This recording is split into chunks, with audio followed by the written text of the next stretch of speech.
Déjà vous dire qu'on examine à peu près 1550 amendements recevables. C'est un peu moins que l'an dernier, donc en réalité le travail visant à faire en sorte que tous les groupes diminuent leurs amendements a été respecté, pas respecté de manière égale, pour aller vite. Paradoxalement, ceux qui l'ont moins respecté par rapport aux cibles qui leur étaient entre guillemets demandées, c'est les groupes côté gouvernemental. Mais ça c'est j'allais dire une certaine logique qu'on revoit depuis maintenant 2 ans.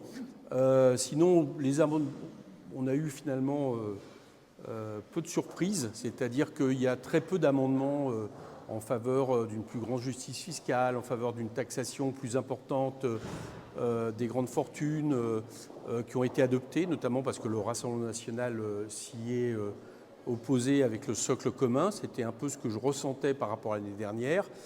Il y a eu un amendement contre l'évasion fiscale permettant qu'on taxe de manière différenciée les personnes qui ont des revenus très importants et qui partent dans des pays à fiscalité privilégiée.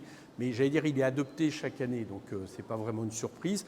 Au-delà de ça, il y a eu finalement peu d'amendements, j'allais dire, qui correspondent pour aller vite au programme du NFP, même en repli, qui ont été adoptés. Je note aussi que seule la dernière tranche d'impôt la plus défavorisée a vu son taux TVA indexé, ce qui fait qu'il y a un certain nombre de Français qui ne payaient pas d'impôts, qui ne vont pas y rentrer si du moins la séance suit ce travail de commission.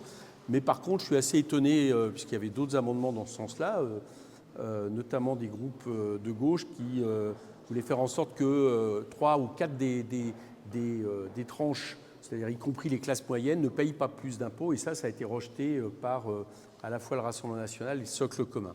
Voilà, vous dire sinon qu'il y a eu des amendements assez réactionnaires qui ont été adoptés, par exemple celui visant à pénaliser les associations qui luttent pour le bien-être animal, qui se voient menacées de privation de dotation de l'État ou de réduction d'impôts à partir du moment où il y aurait, par exemple, des élevages ou des exploitations agricoles qui seraient ciblés par leur action d'agit-prop. Bon, ça revient chaque année. Et là, on voit bien qu'on a là un bloc que j'appellerais très réactionnaire qui va du socle commun au Rassemblement national. Voilà, c'est un peu les conclusions pour l'instant que j'en tire. On va aborder tous les autres sujets importants cet après-midi, cet après-midi et demain, notamment la taxe ZUTBAN, notamment les taxes sur la restitution de l'ISF. Mais pour le moment, je trouve que l'année dernière, je disais qu'on pouvait faire un budget NFP compatible. Là, cette année, j'ai dit que j'en doutais fortement parce que notamment le Rassemblement national avait, un discours plus néolibéral, on va dire, c'est-à-dire moins enclin à taxer davantage les ultra-riches ou notamment. Je crois qu'on s'achemine vers ça. Mais enfin, on verra bien au fur et à mesure des heures passées en commission. Est-ce que vous pensez que vous allez pouvoir tenir le timing ? Oui, ça, je pense qu'on va le tenir. Oui. Encore une fois, le nombre de 1500 amendements à examiner est, j'allais dire, raisonnable.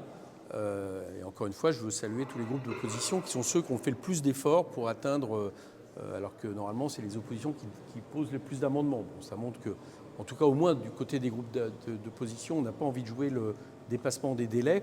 Nous avons également demandé à l'unanimité des commissions à la présidence de l'Assemblée de bien vouloir nous autoriser à siéger demain pendant les QAG parce qu'on a vraiment 3 jours.